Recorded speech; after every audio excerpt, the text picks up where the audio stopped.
Hello everyone, welcome to this week's video from the Purple Penny. My name's Mark. I own and run the Purple Penny along with my wife Catherine.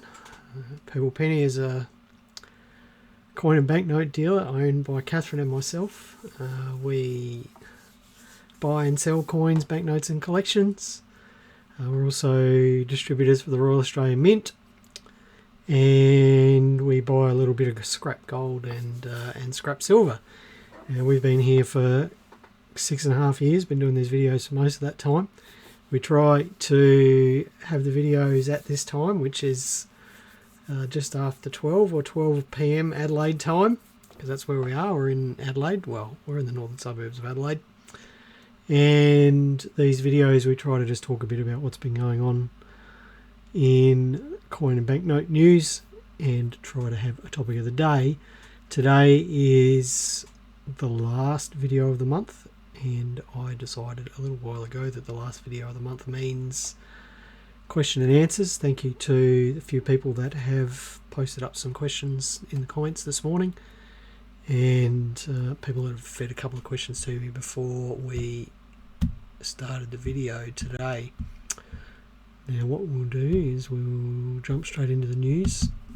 Adelaide Coin and Banknote Expo is coming up on Sunday, October 4th and 5th, which is the first weekend in October. This is a expo put on by the Numismatic Society of South Australia.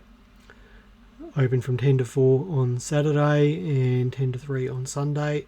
Admission is $5, parking on site is $10. The Royal Australian Mint will not be in attendance this year, and that's not just us. They're not attending any shows this year.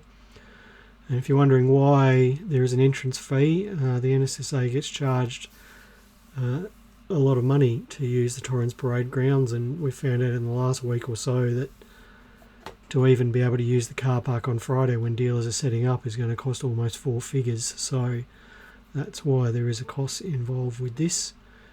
If you don't want to pay the $10 parking on Saturday and Sunday, you shouldn't have too much of trouble getting a park on the other side of the Torrens and walking across either the King William Street Bridge or the University Footbridge, and gaining entry that way without having to pay for parking.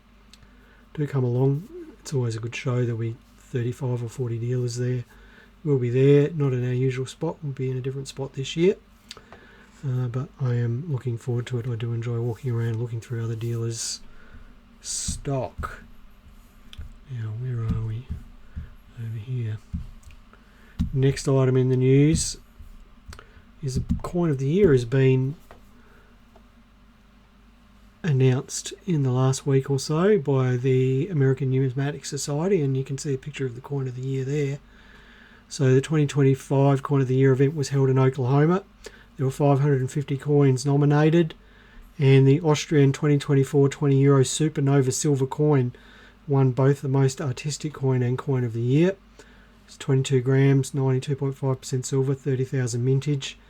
So you can see there it's got interesting treatment on the, I guess that would be the reverse side, with coloration and different metal treatments, and the actual flan of the coin is quite wavy. So interesting coin there. I don't know if anyone's got one of these. If you've got one, I'd love to see some pictures of it in the flesh, and I'd be interested in sharing those with our video viewers for next week. Let's just say a few hellos before we move on to the next slide here. Thank you everyone for joining in today. Hello Gwen, hello Peter, hello Les, hello Taz, hello Phil, hello Lynn, hello Ray, Rick, Ted and Lisa. Thank you for joining in everyone. It's great to see so many people here early on in the video. So the next video is an ancient coin that was found in a car park in Jerusalem. It's a gold coin of Queen Berenice II, and she was an Egyptian queen, and she wasn't actually Egyptian.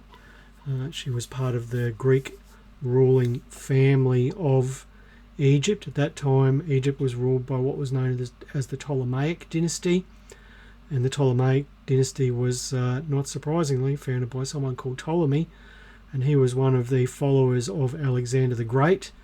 And when Alexander the Great died in 300 and something BC. I don't remember the year exactly.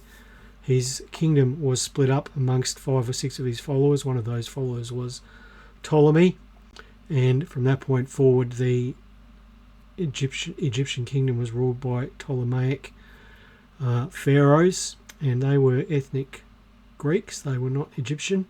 And you may know of the most famous Ptolemaic ruler, and that of course was Cleopatra, who was, I believe, the last Ptolemaic ruler of Egypt.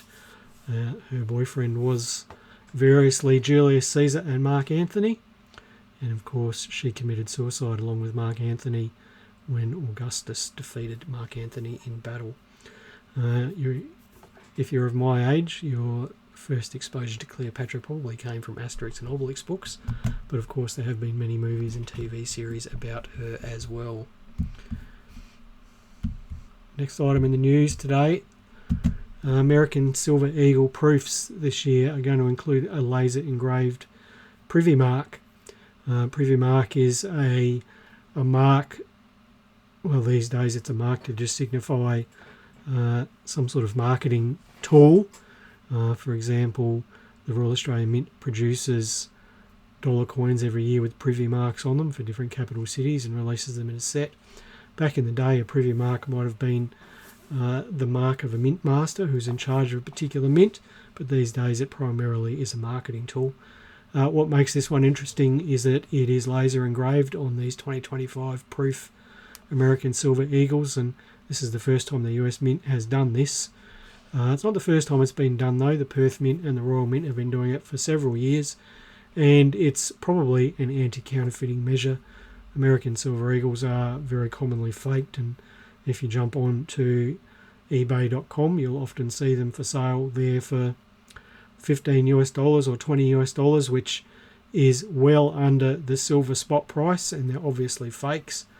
eBay does its best to remove sellers of fake coins like this, but it is a bit of a whack-a-mole because these people just restart new eBay accounts every time their previous eBay account gets banned.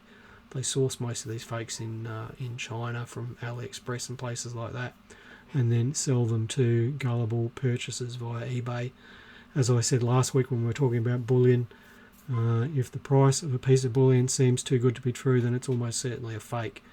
No one sells bullion for much less than the silver price. Certainly they don't sell it for half or a third of the silver price. A few more hellos before we move on again. Hello Catherine. Catherine is out there doing the mailing. I must say thank you to all of our customers who've been buying through the website and via email and via Facebook messages and telephone. We've been incredibly busy in the last week with a lot of packages going out, and Catherine is spending a lot of her time keeping on top of that. Hello Stuart and Patrick and JJ and Warren and Rick. Thank you. Yes, Rick has just said silver reached all-time highs today. Yes, it's was just below $60 an ounce Australian when I checked before. I wonder if it's gone over 60 yet. Hello Tom as well. Thank you for watching today. Next item in the news, and I guess this is a bit of a sombre one. The final batch of £1 coins bearing the portrait of the late Queen Elizabeth II are about to enter circulation in the UK. Of course, coins aren't necessarily released in circulation the year they are minted. Coins are released into circulation generally as economic demand requires them, and it's not unusual for mints in times of low economic demand to mint coins in anticipation of periods of high economic demand, and for those coins to be released years later or in the ensuing few years. In this case, the Royal Mint is releasing 2021 and 2022 £1 coins into circulation in the coming few weeks and months. 23 million pound coins to be released, all dated 2021 and 2022. And just 7.7 million of them are going to be dated 2022, which is going to be one of the lowest mintage £1 coins in circulation in the UK. The Royal Mint estimates that there's almost 25 billion coins in circulation in the UK, and of those, just 0.04% have the effigy of King Charles. So they've all still basically got the effigy of the Queen on them. A if you're wondering how long the Royal Mint is expecting coins with the Queen's portrait to circulate, they estimate the next 20 to 40 years, with coins having a lifetime of at least 20 years, and many of them being stored in money boxes and things like that. So the Royal Mint expects to keep seeing lots of QE2 coins in circulation for the next 20 to 40 years, and almost certainly well past the time when King Charles III has passed away and his son takes over. So the next item in the news, and thank you to a viewer for pointing this out to me, the next IAG auction includes the finest known circulation 1930 penny in private hands. You can see pictures of it there. IAG has graded it good EF to A Unk, which, if you're wondering how that compares with most circulation 1930 pennies, most circulation 1930 pennies are fine or about fine, so considerably poorer condition. And if you look closely at that coin, you will see that it has considerable amount of mint red left on it, which is simply amazing, and that the tip of the king's moustache is all there, and that all of the requisite pearls and gems and things in the crown, band of the crown, are there too. So this is supposedly the finest known circulation 1930 penny in private hands. There are 5 or 6 proof pennies around, but this one is probably, I guess, conditionally much rarer than those proof pennies. And it's got an estimate of $120,000 to $140,000 on it. And they've got provenance on this coin dating back, 40 years, 38 years, when it sold for $46,500. So it'll be interesting to see how that coin actually sells. If you do have a lazy $150,000 sitting around and you want the best known circulation 1930 penny available in the private market, then there's a coin for you. Hello Patrick, thank you for watching today. Now, topic of the day is question and answers, so I thought we would start with, what have we got today? Les asked about fake sovereigns, and he posted up this picture here. We do see the odd fake sovereign in here. There's I think there's a couple of fake sovereigns and a couple of fake half sovereigns in our book of fakes here. They're all gold, but they're not real coins. Now, it is interesting to understand that fake sovereigns that are made of real gold are often not faked for currency reasons. They weren't faked so that someone could spend them for £1 back in the day. They're faked for a couple of other reasons. One is that they're faked as collectibles to try and perhaps sell let's say $900 worth of gold for $1,300 or $1,400, but they're also made deliberately for jewellery in various Mediterranean markets such as Greece and Lebanon and Turkey and Syria and places like that. They're faked for jewellery because they are a very well known coin and they are commonly accepted amongst cultures in that area of the world. A similar thing happens in Asia, Singapore, Malaysia, Hong Kong and places like that, where these coins are faked to be sold as jewellery rather than sold as coins. Now, sometimes it's quite difficult to pick these fakes, and you need to be exposed to lots of real sovereigns and be able to pick a fake one from a real one by looking at it, using tools in your toolbox such as an XRF and scales and things like that. But this one that Les popped up on our questions page this morning is a little bit easier because there's a weird privy mark just below the king's chin, which I've highlighted on the top right there. These are marks put there deliberately by jewellers to signify that they had made this particular coin. It's not the first time I've seen fake coins with marks on it like this. We've had some fake US gold coins come through here with marks on them like this. So these were integral in either the dyes that made this coin or perhaps in the lost wax moulds that were used to cast this coin, although I suspect this one was probably struck. So this one is reasonably easy to pick as a fake because of that mark on it.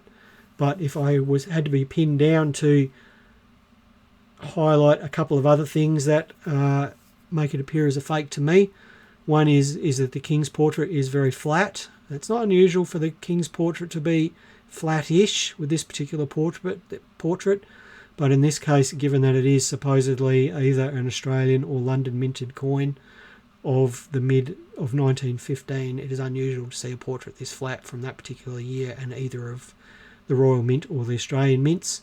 The other things that point that are obvious to me are that the lettering on the obverse appears to be too fat, and that the crenulations on the reverse completely disappear for about, I guess, 100 degrees on the reverse, and that's particularly unusual. It's not something I've seen before, so I've just highlighted that on the bottom left there, that the crenulations completely disappear, indicating that the coin wasn't struck with sufficient die pressure.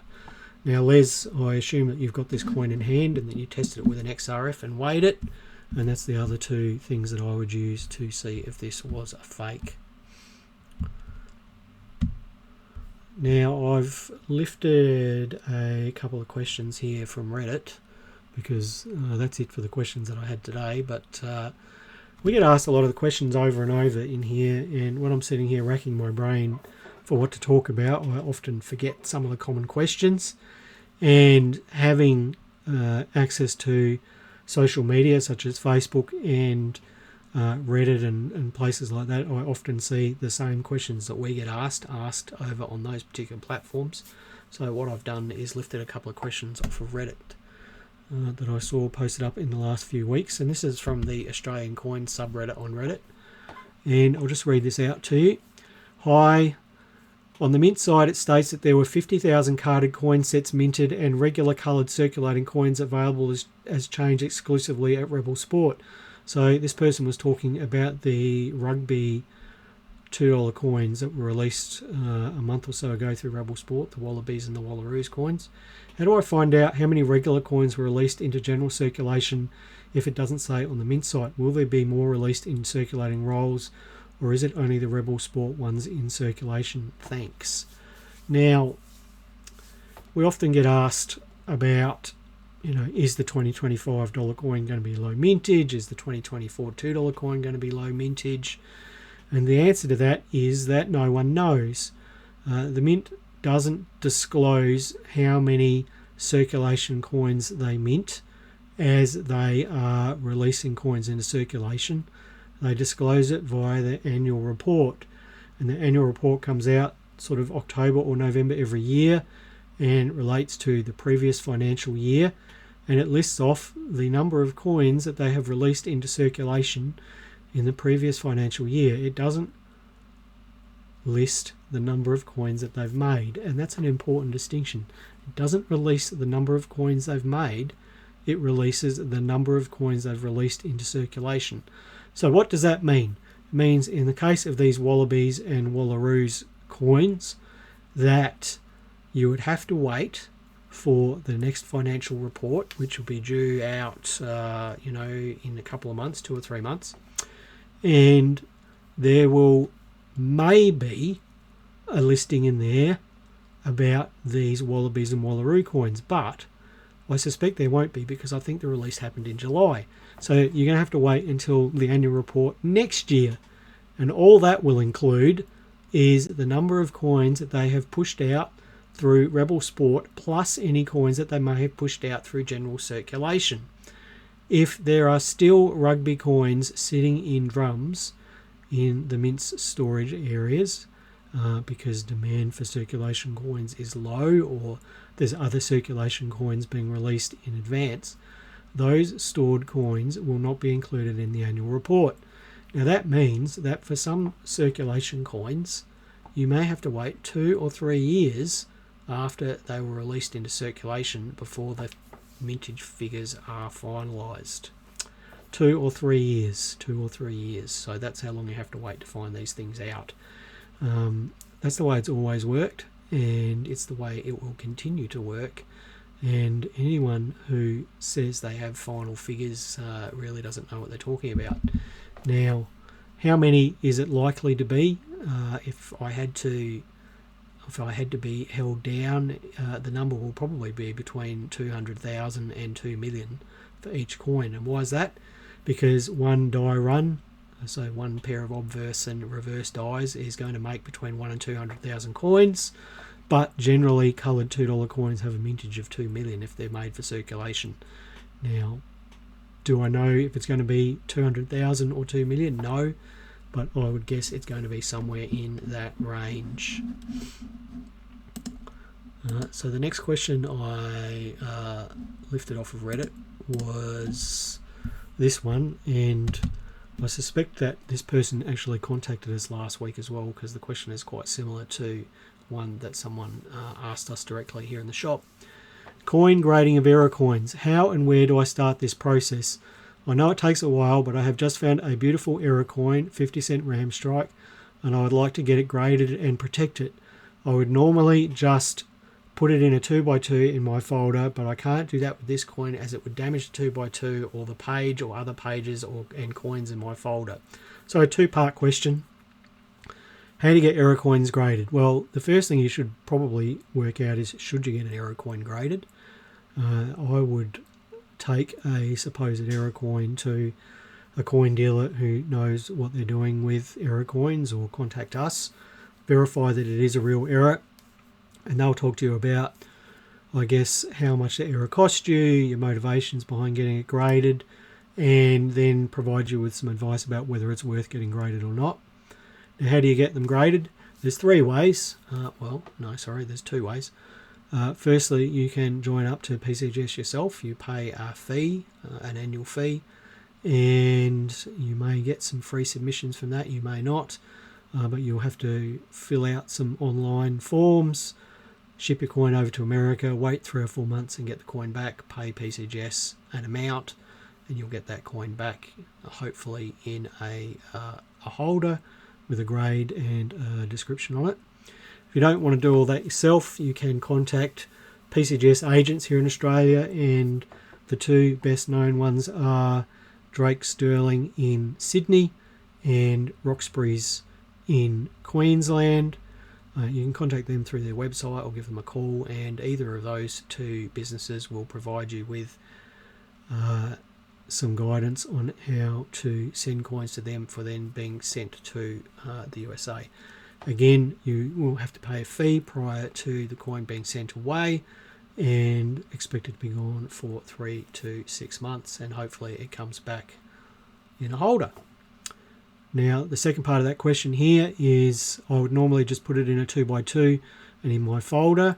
Now, if you don't know what a 50-cent ram strike is, it's basically a 50 cent that was struck while it was rotated in the collar die.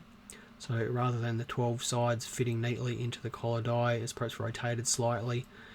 When it gets struck, it is jammed down into the collar die, and you get raised lugs around the periphery of the coin, and those raised lugs can be quite sharp. They can poke through the mylar of a 2x2 and perhaps scratch another coin.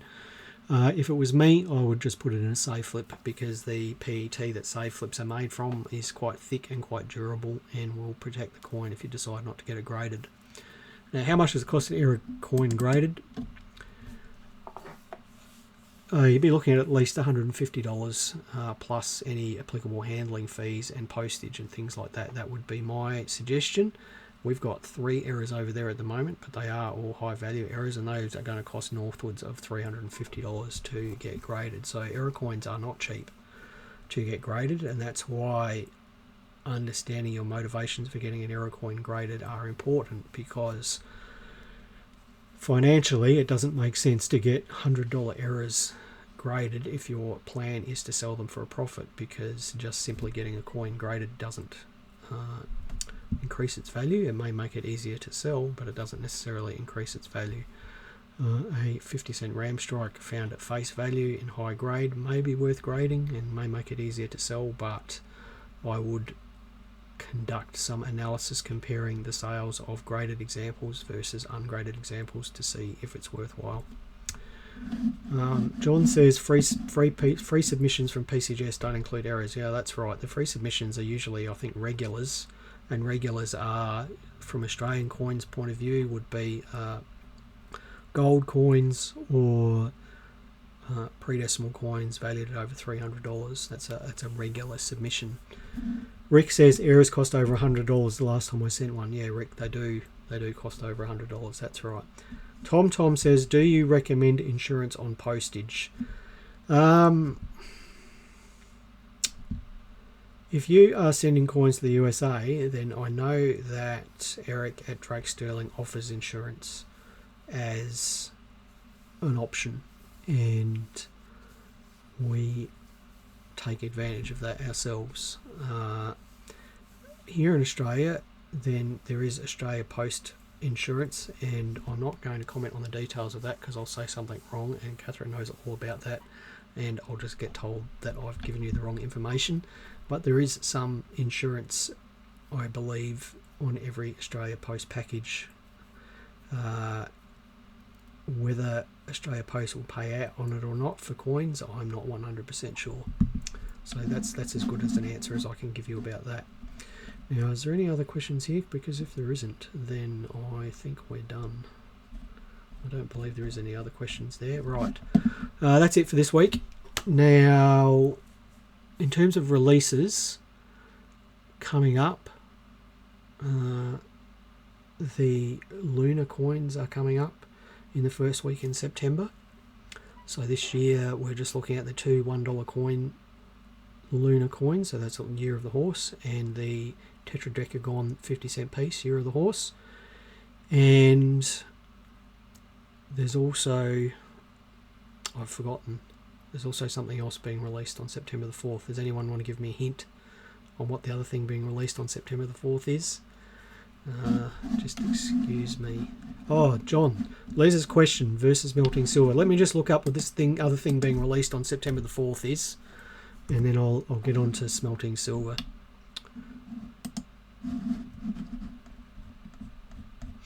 Excuse me, there's silent time here while I work this out. I do apologise.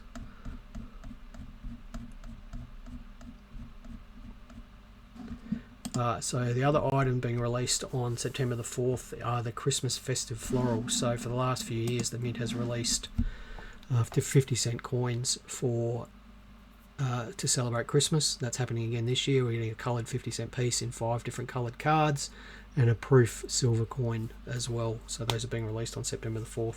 If you are interested in any of that, send us a message and we'll put you on our interest list. Les, getting silver refined. There are several challenges around getting silver refined. Firstly, the identity requirements required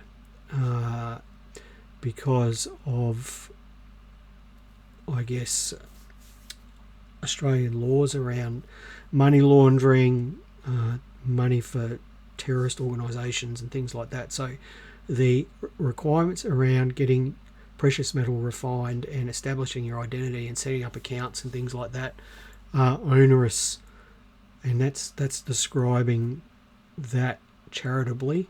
It is very difficult and intrusive and unpleasant, the amount of paperwork required to set up an account. The other issue is that the fees, at least for the refiner here in Adelaide, are excessive. And not only are they excessive, they are not transparent. And in the end, we have stopped getting silver refined here in Adelaide because the margins that the refiner were making out of it was almost 5 times the margin that we were making out of it, and we were basically having to underpay people to be able to buy their silver to make it worth refining. So we have made a decision that we will pay stronger prices for non-refined silver and not get it refined. That way the people that sell things to us are making more out of it. We're still making a small margin on it, and we've dropped refining at the moment. There are companies in Melbourne and Sydney that do it, and their fee structure is much more reasonable, but the process of setting up an account, as I said, is onerous at best. And Catherine and I have limited time at the moment, and we've just made a decision to sit on getting things refined. And you'll notice through our website that we've always got 50% silver coins for sale and 92.5% pre-decimal coins for sale. And if you watch our Facebook page, you'll see modern 92.5% bags of coins for sale periodically. You'll probably look at the silver price and compare that to what we're selling it for, and you'll find that we don't sell it for much more than the silver price, and in the case of 50% silver, we sell it for slightly under the silver price. And that's just the way that we're working at the moment. Now, Les, I don't know what refining company I believe you're in New South Wales now. I don't know who you'd use there. I haven't contacted anyone there, so I can't help you with any more details than that. Phil says barcoding on RAM products. Recent, e.g. recent 7-coin 50-cent set requires the outer packaging to be open to reveal the barcode. Well, that's because the 7 coins are 7 different products.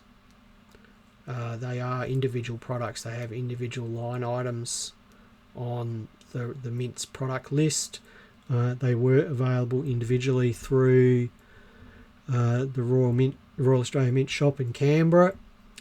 There was also a barcode on the...